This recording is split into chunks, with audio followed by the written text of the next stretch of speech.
자, 오늘은 몇 페이지냐면은 66페이지 물권 변동입니다.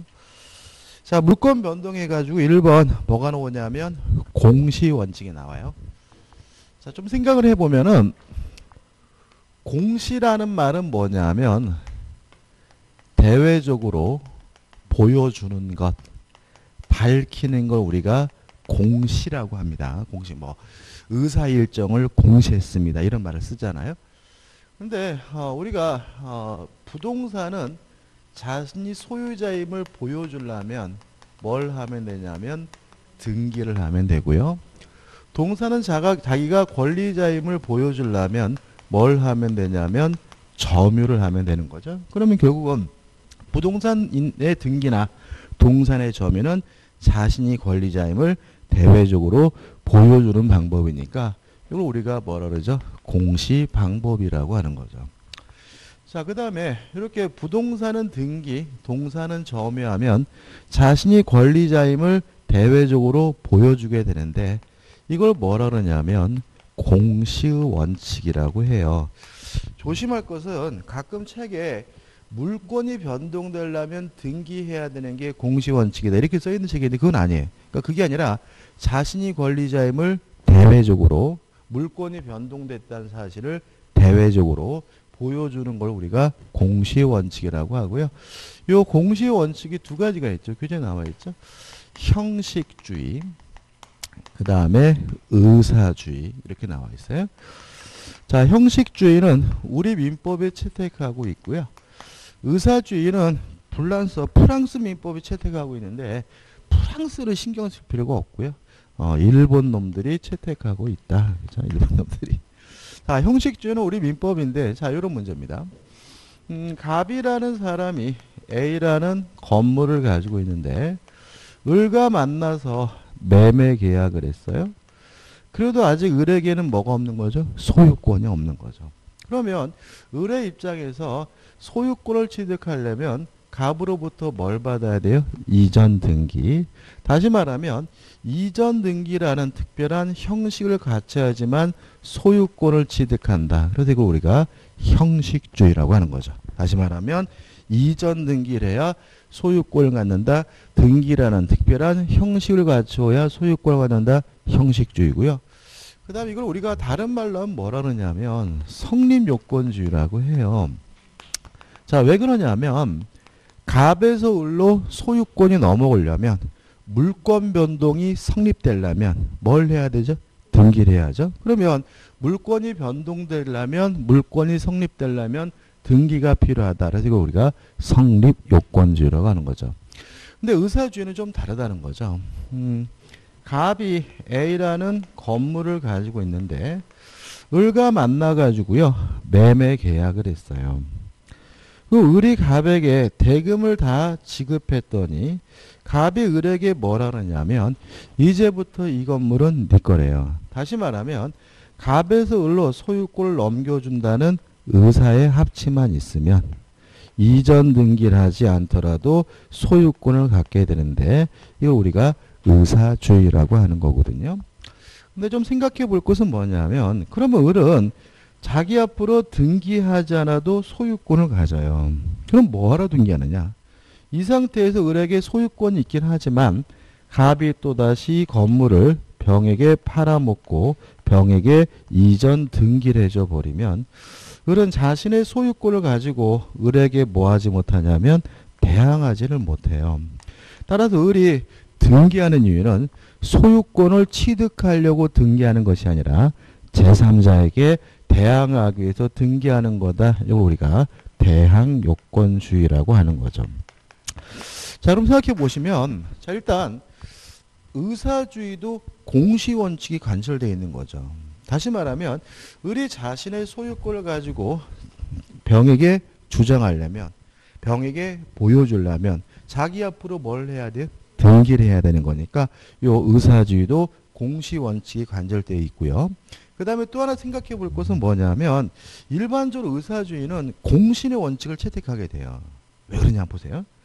지금 을이 갑과 매매 계약을 하고 대금을 지급하면 의사의 합치만 있으면 소유권을 갖잖아요.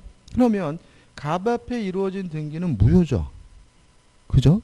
근데 갑이 병과 매매 계약을 하고 이전 등기라면 을이 자신의 소유권을 가지고 병에게 뭐 하지 못해요? 대항하지 못하고 오히려 누가 보호가 되죠? 병. 다시 말하면 무효인 등기를 믿고 거래한 병을 뭐 하게 돼요? 보호하게 되니까 일반적으로 의사주의는 무엇과 결합하게 돼요? 공신의 원칙과 결합하게 돼요. 근데 형식주의는 공신의 원칙을 채택할 수도 있고 안 할 수도 있는 거예요. 근데 우측에 보시면 공신의 원칙이 나오는데 걔는 뭐예요? 부동산은 등기, 동사는 점유와 같은 공지 방법을 신뢰하고 믿고 거래한 사람을 보호해 주는 것을 우리가 공신의 원칙이라고 하고요. 자, 우리 민법은요. 부동산 등기에 대해서는 공신의 원칙을 인정하지 않는다. 따라서 우리 민법은 원칙적으로 무효인 등기를 믿고 거래한 사람 뭐 받지 못해요? 보호받지 못하고요. 다만 부동산 점유에 대해서는 공신의 원칙을 인정한다. 이 부분은 시험법이가 아닐 수가 있기 때문에 그냥 부동산 점유에 대해서는 공신의 원칙을 인정하지만 부동산 등기에 대해서는 공신의 원칙을 인정하지 않는다는 것까지 결론을 기억하시면 되겠죠. 그 다음에 3번에서 물권행위죠. 자, 개념 저번에 했습니다. 물권을 변동시키는 법률행위를 우리가 뭐죠? 물권행위라고 한다. 끝이죠. 그 다음 4번 법률 규정에 의한 물권 변동이 나오는데 여기서 좀 정리를 해야 돼요. 자, 여기서부터 이제 시험에 반드시 나오는데 잘 정리를 하셔야 돼요. 부동산에 대한 물권 변동입니다. 자, 일단 우리 민법 186조가 뭐라고 하고 있냐면 법률 행위에 의해서 물권이 변동되려면 등기를 해야 한다라고 규정하고 있고요. 결국은 등기를 해야 소유권을 취득하니까 이게 뭐죠? 형식주의인 거죠. 근데 항상 그런 것은 아니고요. 두 번째, 법률 규정이죠. 법률 규정에 의해서 물권이 변동될 때는 등기할 필요가 없어요. 그럼 여기서 이제 뭘 캐치하셔야 되냐면 법률 행위에 의해서 물권이 변동된다는 말은 계약과 단독행위에 의해서 물권이 변동될 때는 등기를 해야 된다는 얘기고요. 법률 규정이라는 말은 결국은 법률 행위가 아니라는 얘기고요. 따라서 계약도 아니고 단독행위도 아닌 다른 사유로 물권이 변동될 때는 뭐 할 필요 없는 거죠? 등기할 필요가 없는 거죠. 자, 그럼 여기서 이제 가장 중요한 것은 교재 쭉 날리는 이거 외우시면 안 돼요. 외워봤자 의미가 없어. 그러니까 이거는 뭐예요? 이해하는 건데. 자, 우리가 이런 거죠. 자, 저당권을 포기했어요.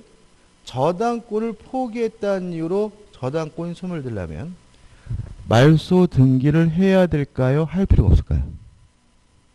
해야 되는 거죠. 왜냐하면 저당권의 포기는 상대방 있는 단독행위.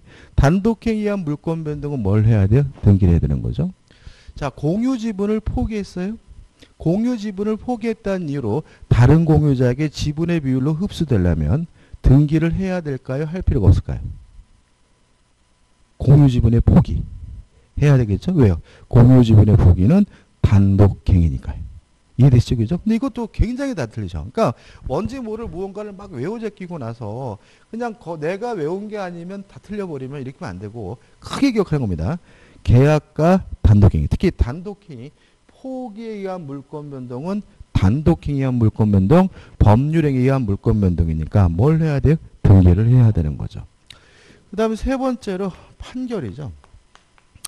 판결은 이행 판결과 형성 판결, 확인 판결이 있는데 확인 판결은 물권 변동 자체가 일어나지 않으니까 신경 쓸 필요가 없고요. 이행 판결은 실질적으로 법률행위에 의한 물권 변동이니까 등기를 해야 되고 형성권에 의한 판결인 형성 판결은 등기하지 않아도 물권이 변동된다. 꼭 기억해 두셔야 되고요. 그 다음에 네 번째로 재단법인 설립행위입니다. 자, 재단법인 설립행위의 법적 성질은 상대방 없는 단독행위예요. 그러면 우리 민법 186조에 따르면 등기를 해야 되는데 우리 민법 48조가 특별 규정을 두고 있기 때문에 조금 문제가 있어요. 그래서 우리 판례는 요 재단법인 설립행위에 대해서는 마치 의사주의처럼 해결하고 있다라고 기억하시면 돼요. 실제로 우리가 이거는 우리가 공시법에서는 모르지만 민법에서는 시험을 거의 내지 않는 부분이거든요. 근데 요걸 설명드리는 이유는 요것 때문이에요. 자, 재단법인 설립행위는 마치 뭐처럼요? 의사주의처럼 해결한다. 따라서 이렇게 되는 거죠. 재단법인은 등기하지 않아도 일단 소유권을 취득합니다. 우리 민법 148조의 규정에 따라서요. 다만 등기 없이 취득한 소유권을 가지고 제3자에게 대항하려면 뭐가 필요하냐면 등기가 필요하다는 것이 우리 판례 입장이에요. 따라서 재단법인 설립행위에 대해서 마치 뭐처럼요? 의사주의처럼. 따라서 재단법인은 등기 없이 소유권을 갖지만 자신의 소유권을 가지고 제3자에게 대항하려면 뭐가 필요하죠? 등기가 필요하다. 이렇게 정리하시면 되고, 그 다음 마지막으로 5번째 점유취득시효죠. 점유취득시효는 명백히 법률행위가 아닙니다. 그렇지만 우리 민법이 특별 규정을 둬서 등기를 해야지 물권을 취득할 수 있다라고 규정을 두고 있는 거죠. 그래서 요 크게 5가지로 기억을 하시고요. 교재에 나와 있는 얘들은 뭐예요? 연습하는 겁니다. 그럼 연습해 보죠. 자, 1. 포괄유종, 법인의 합병, 포괄승계취득. 이게 뭘 말하는 거예요? 상속입니다. 상속. 그러니까 상속, 포괄승계는 법률행위에 의한 물권 변동이 아니니까 뭘 해야 돼요? 등기를 해야 되겠죠. 그 다음에 2번 수용이죠. 공용징수죠. 뺏긴 거죠. 따라서 뭐가 아닙니까? 법률행위가 아니니까 뭐 하잖아요? 등기하지 않아도 물권이 취득돼요. 근데 여기서 좀 조심할 것은 뭐냐면 만약에 국가가 협의에 의해서 소유권을 취득했다. 이런 말이 나오면 그것은 뭐예요? 계약이죠. 그죠? 따라서 법률행위에 의한 물권 변동이니까 뭘 해야 돼? 등기를 해야 돼. 그러니까 이것도 결국 뭐냐면 수용, 공용 이렇게 외우는 사람을 노리는 거예요. 그래서 아무리 공익사업을 위해서 국가가 강제로 뺏는 것은 수용은 법률행위가 아니니까 뭐 하잖아요? 등기하지 않지만 개인과 협의에 따라서 소유권을 취득하는 경우는 법률행위에 의한 물권 변동이니까 뭘 해야 돼요? 등기를 해야 되겠죠.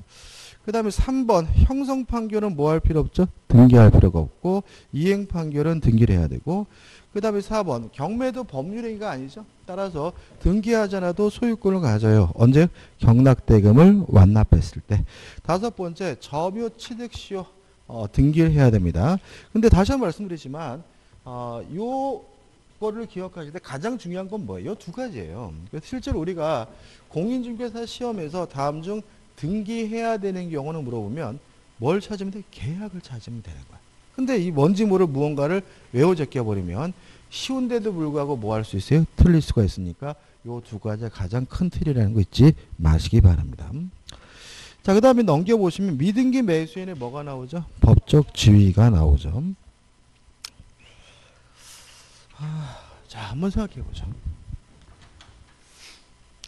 갑이 소유하고 있는 A 건물을요. 을과 만나가지고 매매 계약을 하고 갑이 을에게 임도를 해줘서 요 매수인 을이 점유는 하고 있는데 자기 앞으로 등기는 안 했어요. 여기서 우리가 좀 생각해 볼 것은 첫째, 을에게는 뭐가 없습니까? 소유권이 없는 거죠. 왜냐하면 매매, 법률행위에 의한 물권 변동을 통해서 소유권을 취득하려면 뭘 해야 돼요? 등기를 해야죠. 다만 을은 이전 등기해달라고 요구할 수 있는 뭐가 있어요? 등기 청구권이 있어요. 이 등기 청구권은 물권적 청구권이 아니라 채권적 청구권이겠죠. 왜요? 소유권이 없으니까요. 따라서 소멸시효에 걸려야 됩니다. 자, 우리가 채권과 용익물권은 뭐에 걸리죠? 소멸시효에 걸려요. 그 다음에 소멸시효의 개념이 뭐였어요? 권리를 행사하지 않고 방치하면 권리가 없어지는 게 뭐죠? 소멸시효잖아요. 자, 근데 우리 판례에 따른다면 채권적 청구권이지만 요 을이 점유를 계속하고 있다면 소멸시효 걸리지 않는데요. 왜냐하면 매수인이 점유를 계속하고 있는 것은 자신의 권리를 대외적으로 계속 뭐하고 있어요? 행사하고 있는 거니까요. 그러니까 소멸시 권리라면 권리를 행사하지 않고 뭐예요? 방치해야 되는데 매수인이 인도받아서 점유하고 있다면 자신의 권리를 계속해서 뭐하고 있는 거죠? 행사하고 있는 거니까 점유를 계속하는 한 소멸시 권리지 않아요. 자, 근데 또 생각해 볼 것은 을이 이 부동산을 병과 만나가지고 매매 계약을 하고 인도를 해줬어요. 그러면 을은 뭐 하게 되죠? 점유를 상실하겠죠? 자, 우리 판례에 따른다면 점유를 계속하는 것만 권리 행사냐? 적극적으로 권리를 팔아먹는 것도 일종의 뭐예요? 권리 행사라는 거예요. 따라서 을이 권리를 적극적으로 처분했다는 이유로 점유를 상실한 경우에도 뭘 걸리지 않습니까? 소멸시 걸리지 않는다는 것이 우리 판례 입장인 거죠. 그 다음 또 생각해 볼 것은 그래도 을도 소유자가 아니고 병도 소유자가 아니고 누가 소유자죠? 갑이 소유자인 거죠.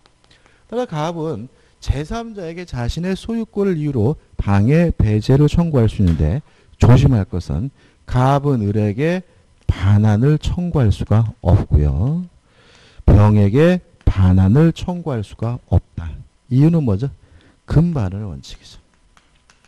지가 스스로 팔아놓고요.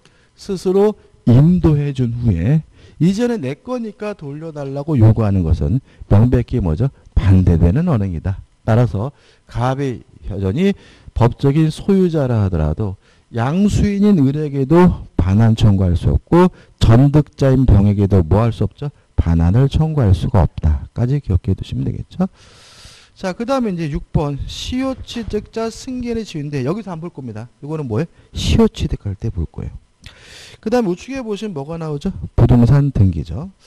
자, 한번 생각해 보면 부동산 우리는 물권 변동에 있어서 형식주를 취하기 때문에 등기를 하게 되면 뭐가 일어납니까? 물권이 변동되죠. 이렇게 물권을 변동시키는 등기를 우리가 본등기라고 하고요. 등기를 해봤자 물권이 변동되지 않는 등기를 우리가 가등기라고 해요. 근데 이 가등기를 우리가 좀 정확하게 말하면 이렇게 되죠. 청구권 보전의 가등기입니다. 자, 첫 번째 우리가 생각해 볼 것은 이 청구권은 채권적 청구권만을 의미한다. 물권적 청구권을 보존하기 위한 가등기는 허용되지 않는다. 꼭 기억해 두셔야 돼요. 자, 왜 그러냐면 물권적 청구권이 있다면 이미 그 사람에게 뭐가 있어요? 물권이 있다는 얘기잖아요. 물권이 있는데 굳이 그 사람에게 가등기를 인정해 줄 필요는 없는 거죠. 따라서 청구권 보존의 가등기는 항상 뭐만을 말해요? 채권적 청구권만을 말하는 거죠. 그럼 이런 식의 질문이 나는 거죠. 청구권 보존의 가등기에서 이 청구권은 소멸시효에 걸린다. 그럼 뭐죠? 맞는 지문이고. 왜? 채권적 청구니까. 청구권 보존의 가등기에서 청구권은 소멸시효 걸리지 않는다. 그럼 뭐죠? X다. 왜냐하면 이 청구권은 항상 무엇만을 말해요? 채권적 청구권만을 말하기 때문에요. 자, 그 다음에 기억할 거 많지 않습니다. 첫째, 가등기 자체만으로는 아무런 효과가 없어요. 아무런 효과가 없다는 말은 가등기 자체만으로는 물권이 변동되지를 않고요. 가등기 자체만으로는 추정력도 인정되지 않고요. 가등기 자체만으로는 어떠한 청구권도 인정되지 않습니다. 다시 말하면 가등기 자체만으로는 아무런 효과가 없다라는 거 꼭 기억해 두셔야 되고요. 다만 나중에 가등기에 기해서 본등기를 하면 이때 가등기가 뭘 해주냐면 순위를 보존해 준다. 이렇게 순위를 보존해 주기 때문에 첫째, 후순위 권리는 순위가 보존되니까 등기관이 직권으로 말소하게 되고요. 또 후순위 권리는 직권으로 말소가 되니까 가등기에 기한 본등기 청구의 상대방은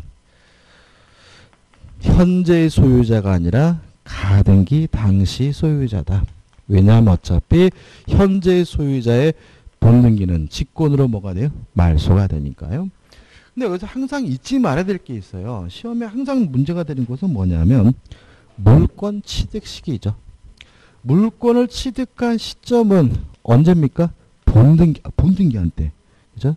물권 취득 시기는 본등기한 때다. 따라서 가등기가 뭐만 해줄 뿐이에요? 순위만 보존해 줄 뿐이지 물권 취득 시기를 뭐 하잖아요? 소급시키지는 않아요. 따라서 본등기한 때 물권을 취득하게 된다는 거 잊지 마시기 바랍니다. 그 다음 교재 굉장히 복잡하게 나왔는데 뭐 다른 거 의미 없어요. 뭐 가등기에 기한 가등기 가능할 수 있다. 또 가등기도 뭐죠? 이전할 수 있다. 그러니까 우리가 실제로 아마 공시법 시간에 소유권의 이전 등기는 주등기, 소유권 이외의 권리 이전 등기는 부기등기죠. 그래서 가등기도 부기등기 방식으로 이전할 수 있다. 뭐 이 정도거든요. 뭐 가처분할 수 있다 이런 건 의미가 없고. 그래서 이렇게만 깔끔하게 정리하시면 끝인 거죠. 교재는 안 보겠습니다.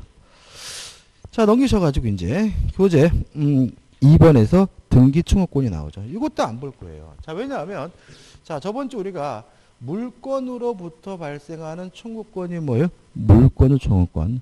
채권으로부터 발생하는 청구권이 뭐예요? 채권의 청구권. 따라서 물권이 있는 사람이 청구하면 물권의 청구권이잖아요. 따라서 이 등기 청구권이 물권의 청구권이냐 채권 청구권이냐 문제는 물권이 있느냐 없느냐 문제다. 물권이 있는 사람이 청구하고 있다면 그 사람이 등기 청구권은 뭐죠? 물권의 청구권이고, 그죠? 물권이 없는 사람이 청구하면 그 사람의 청구권은 뭐죠? 채권 청구권이에요. 끝이. 교재를 한번 읽어보시되 큰 의미 없죠. 근데 우측 하단에 보시면 등기 유효권에서 형식적 유효권 해가지고 하단에 2번에서 이중 보존 등기가 나오는데 이 이중 보존 등기에 대해서는 공시법 시간에서는 자세히 배우겠지만 우리는 민법 시간에는 간단해요. 선 보존 등기가 유효하고 후 보존 등기는 무효다. 실제로 판례 같은 거 보면 좀 복잡하게 나와 있는데 누가 진정한 권리자인지는 따지지 않고요. 먼저 만들어진 보존 등기가 유효하고 후 보존 등기 무효입니다. 그 다음에 뭐 등기 명의가 같다 다르다 그런 거 뭐 할 필요 없어요. 구별할 필요 없어요. 민법은 그냥 선 보존 등기가 유효하고 후 보존 등기 무효고요. 다만 주의하실 것은 무효인 후 보존 등기를 기반으로 해서 등기부 취득 시할 수가 없다. 이거예요. 실제로 민법에서는 무효인 후 보존 등기를 기반으로 해서 뭐 할 수 없습니까? 등기부 취득 시할 수 없다. 이게 중요합니다. 그래서 이중으로 보존 등기가 되면 등기부가 두 개이기 때문에 둘 중에 하나를 없애야 되는데 어떻게 없애느냐? 선 보존 등기는 유효하니까 냅두고 후 보존 등기는 무효니까 등기부를 폐쇄하고요. 무효인 후 보존 등기를 기반으로 해서 뭐 할 수 없습니까? 등기부 취득 시할 수가 없다. 이렇게만 정리하면 돼요. 그 다음에 넘겨보시면 실질적 유효권에서 내용적 불합치가 나오는데 아무 의미 없죠. 이거는 결국은 공시법에 나올 거고 우리는 뭐죠? 2번 중간생략등기죠. 자, 중간 생략 등기에 대해서는 좀 이쪽에서 좀 정리해야 될 것 같아요. 자, 한번 생각해 보죠.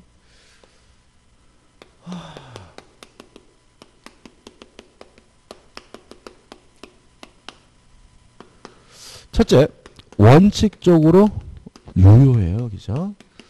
근데 유효한 이유를 꼭 기억해 두셔야 되는데 첫째, 중간 생략 등기를 금지하고 있는 부동산 등기 특별 조치법은 단속 규정이다.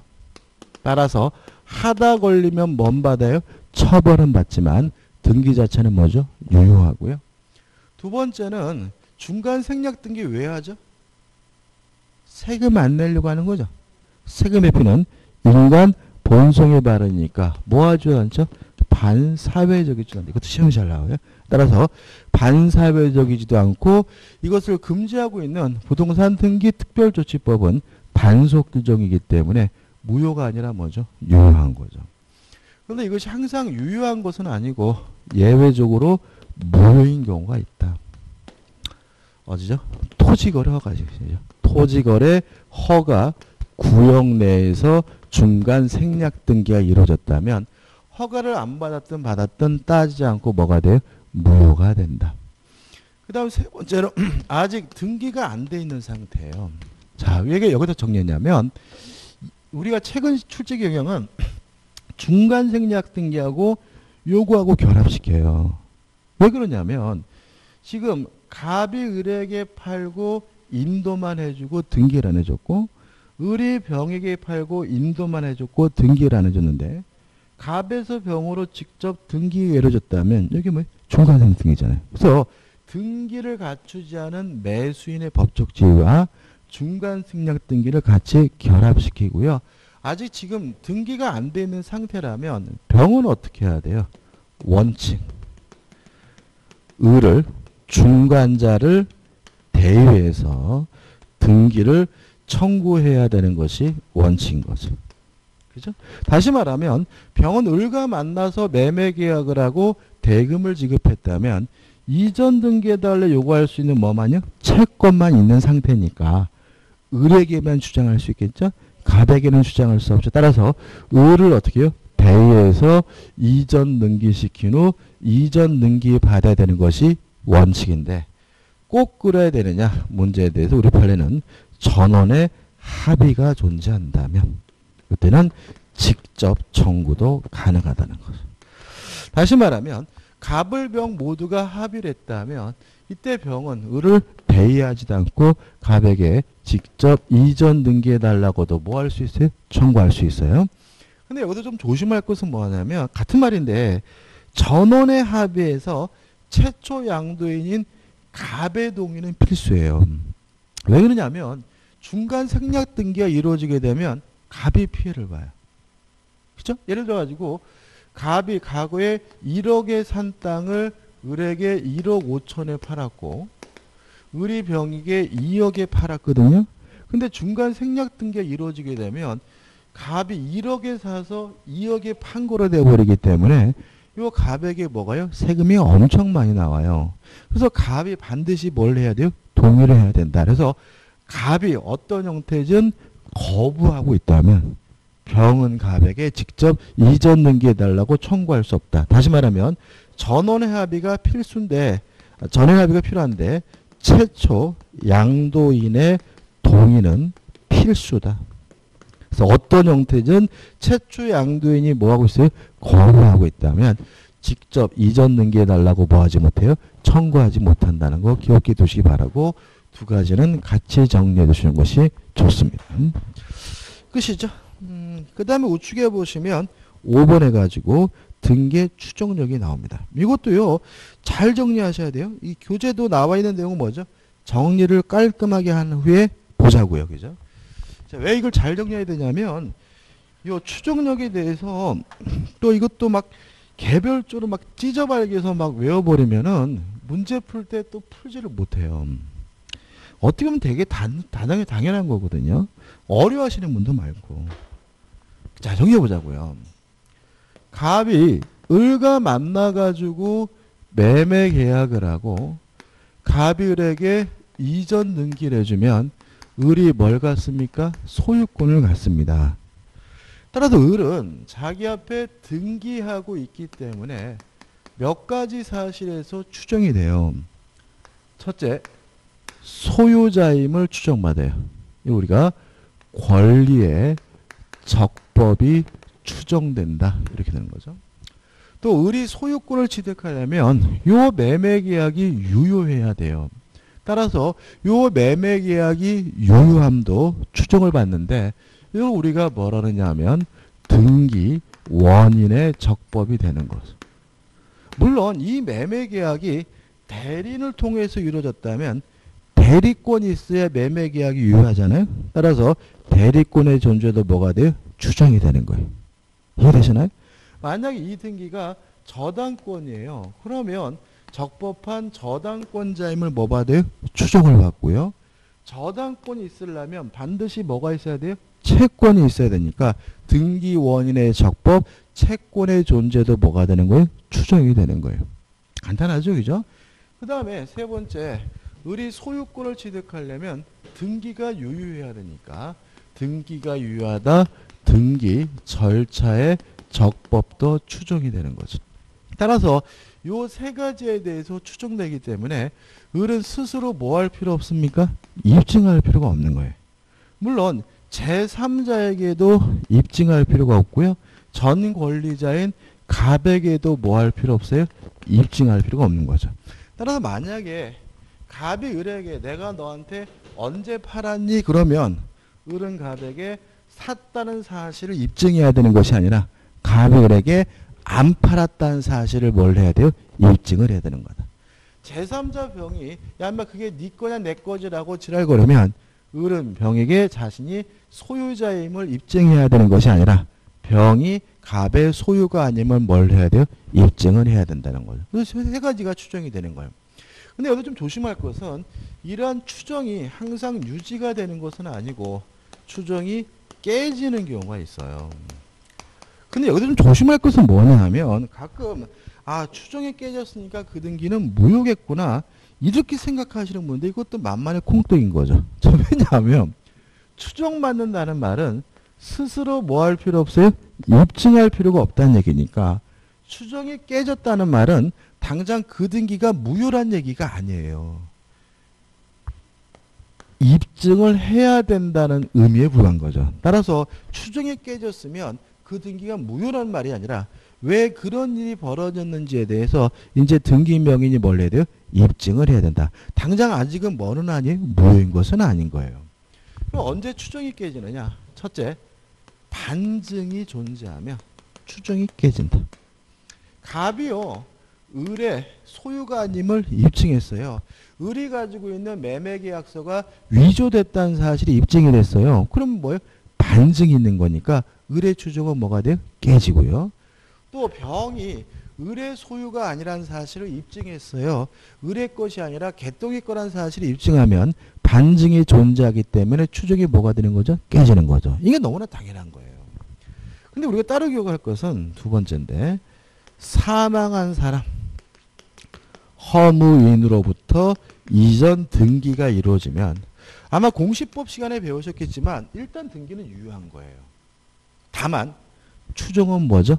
깨진다. 따라서 왜 그런 일이 발생했는지에 대해서 우리 적극적으로 뭘 해야 돼요? 입증을 해야 된다. 두 번째, 보존 등기 전이죠.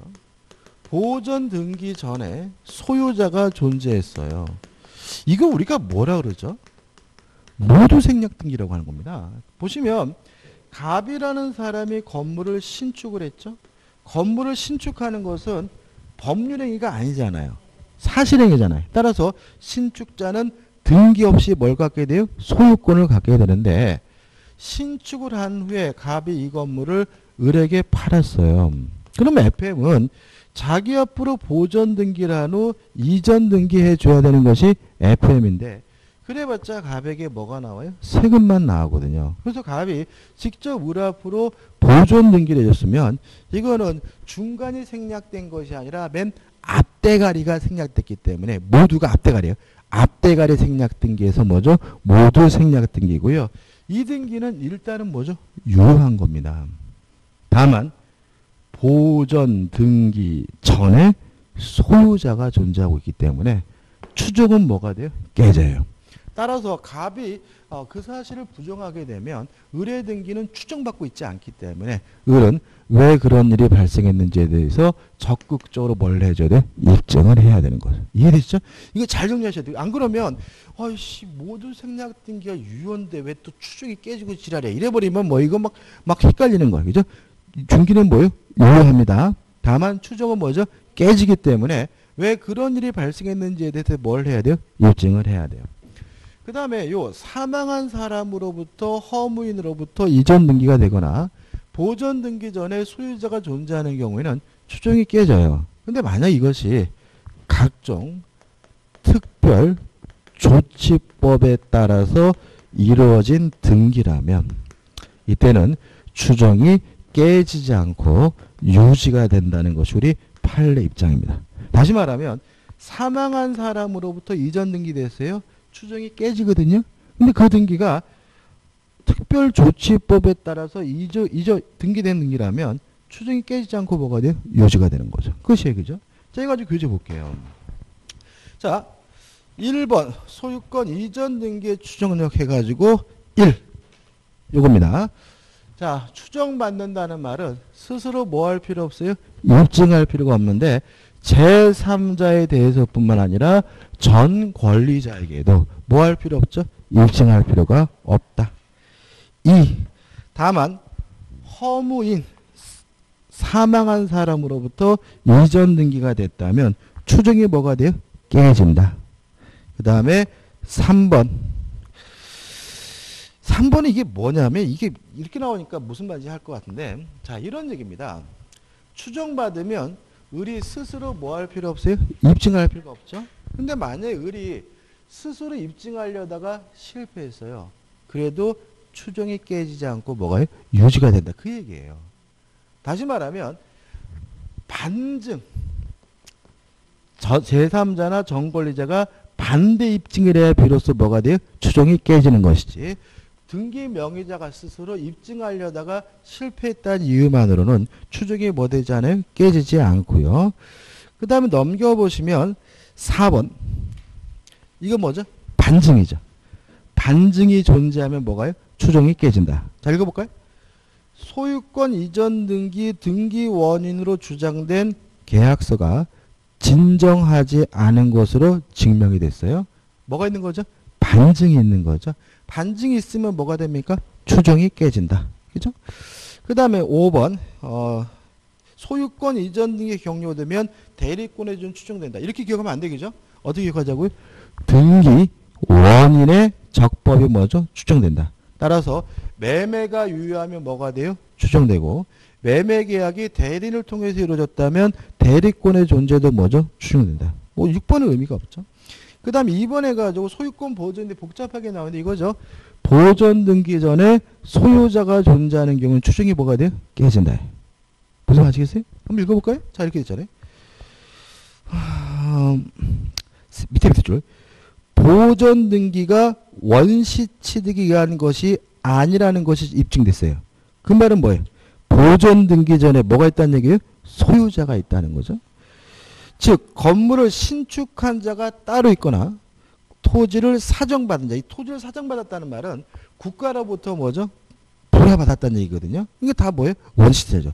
토지를 사정받은 자가 따로 있다는 말은 보존 등기 전에 뭐가 있다는 얘기예요? 소유자가 있다는 얘기니까요. 추정이 뭐가 돼요? 깨지고 이걸 항상 뭐하고 같이 기억해 두시라고요? 모두 생략 등기. 그죠? 모두 생략 등기는 뭐라고요? 유효다. 다만 보존 등기 전에 뭐가 있습니까? 소유자가 존재하는 경우니까 추정이 깨진다는 거 꼭 기억해 두시기 바랍니다. 그 다음에 3번 해가지고 복잡하게 나와 있는데 그냥 간단하게 기억하시면 결론만. 그죠? 자, 이런 사유가 있더라도 무엇에 따라서요? 특별조치법에 따라서 등기가 이루어지면 그때는 뭐죠? 추정이 유지가 되고요. 또 조심할 것은 이 앞에 붙는 말이 교재에 나와 있는 거 이게 아니에요. 다양합니다. 제가 이렇게 쓰는 이유가 뭐 농지 소유권 이전에 관한 특별조치법, 뭐 주택 소유권 이전 특별 해가지고 종류는 대단히 뭐예요? 다양해요. 이거 한시법이고 굉장히 법이 많아요. 그래서 그냥 각종 특별조치법 이렇게 기억하시기 바라고 그 다음에 마지막으로 4번 이거죠. 가등기 자체만으로는 아무런 효과가 없으니까 가등기를 했더라도 뭐가요? 추정력이 인정되지 않는다는 것까지 같이 기억해 두시면 되겠죠. 여기까지고요. 좀 쉬었다가 혼동을 보도록 하도록 하겠습니다.